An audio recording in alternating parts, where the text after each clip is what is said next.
Morning, my African brothers and sisters. How are you? I hope you're all doing well. Okay, I hope you're right.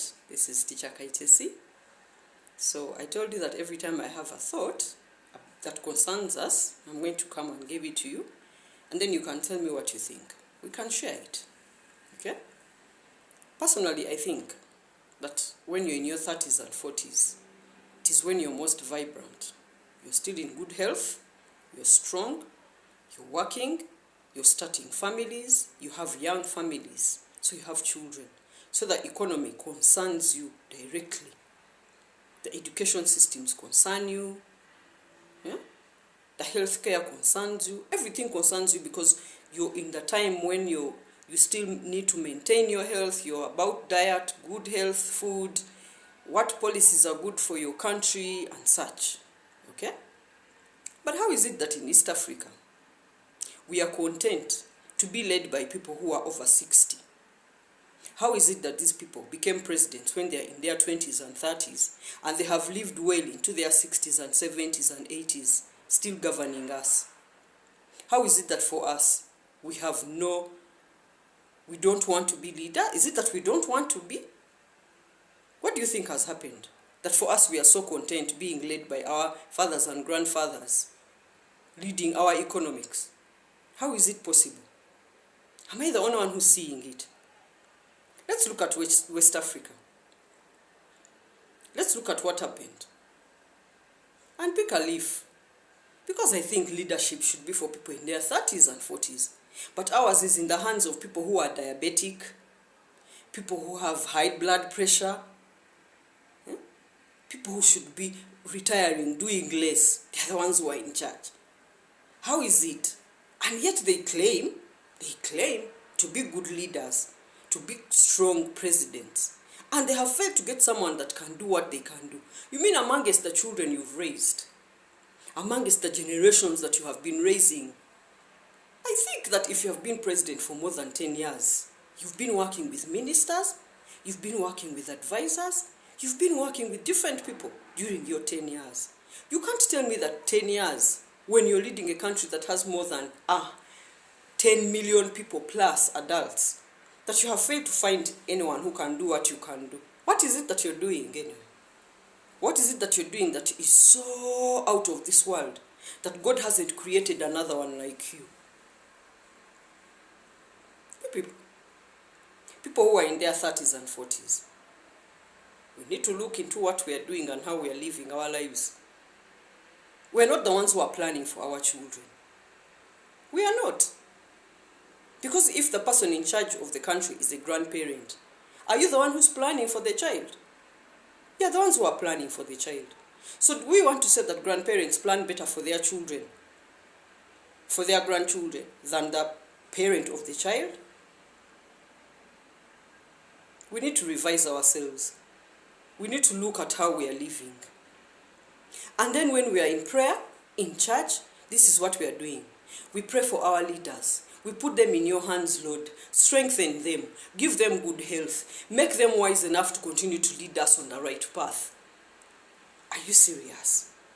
We should be praying and telling God to put the right people in the right positions. In fact, you know what? This is for me how I'm praying these days. I'm asking the Lord, the Creator, the King, the owner of everything, to put the 30s and 40s in their true positions. People in the 30s and 40s, we are not in our positions.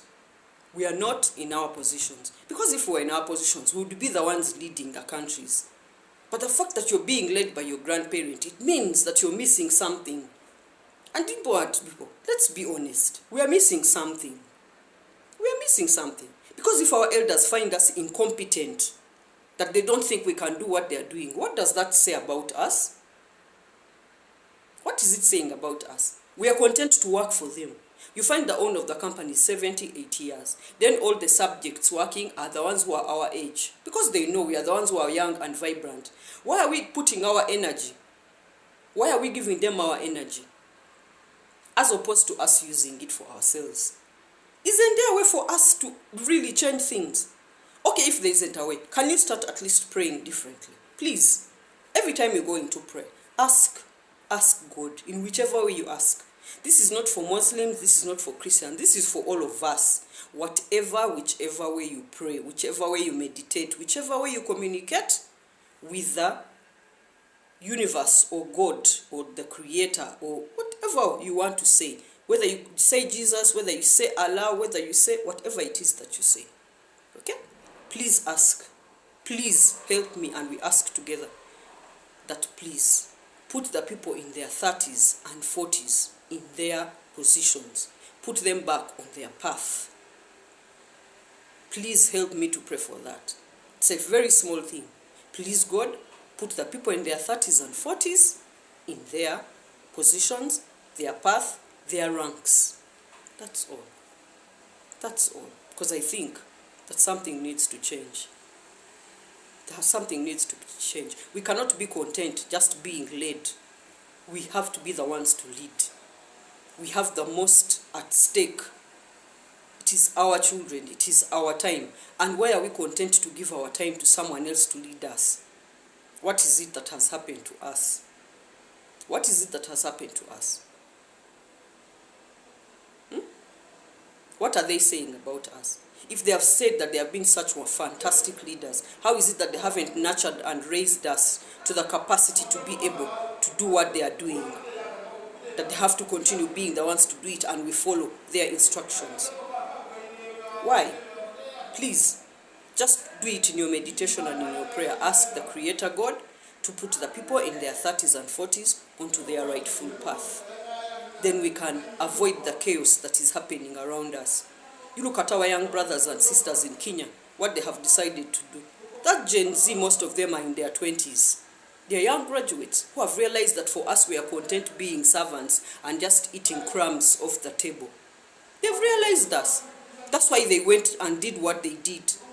They had to take such a drastic step because they saw that their older brothers and sisters are just content following calmly and being used. It's our energy that they are using. It should be to our benefit. We should be the ones leading. Shouldn't be running around old people, supporting them, singing songs for them. Are you serious, you people? Am I the only one who's feeling this pain? Please, even if you're not going to do much, just pray that the Creator puts us on our rightful path. People in their 30s and 40s. That's all I'm asking of you. Thank you. Please have a fantastic